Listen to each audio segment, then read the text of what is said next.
O equipo de goberno do Concello de Vilagarcía concentrouse na rúa para responder ás acusacións de bloqueo do centro de saúde vertidas polo PP local. O alcalde criticou a proposta dos populares de trasladar a sede da Garda Civil a Fontecarmoa e ampliar o actual centro de San Roque.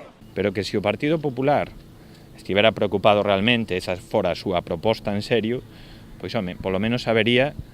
Fai moi pouquiño leía unha entrevista a actual portavoz, que nin sequera sabía que os terrenos de Fontecarmoa se os tiña a súa disposición a Guardia Civil, co cual non é que teñan nun plazo corto eso como un obxectivo prioritario, non lle debe importar demasiado. O socialista tamén criticou o proxecto de Alfonso Gallego de converter a Comandancia Marítima nun centro de innovación tecnolóxica. Acúsao de utilizar o porto con intencións partidistas. Porque supoño que o candidato se presenta para o Concello de Vilagarcía e non é representante do Porto de Vilagarcía.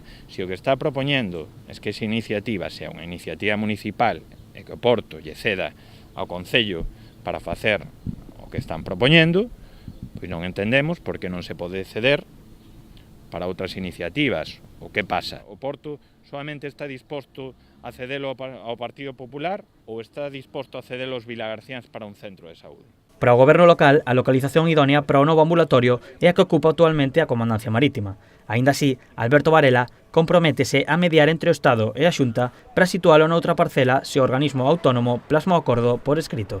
Se a Xunta de Galicia se compromete por escrito, porque a que se o Concello de Vilagarcía lle pon un solar libre de cargas e gravámenes á súa disposición, si se compromete no momento que se poña a comenzar a licitación, a poñer en marcha esa futura construción dos centros de saúde, eu, como alcalde de Vilagarcía, comprométome a desbloquear esta situación.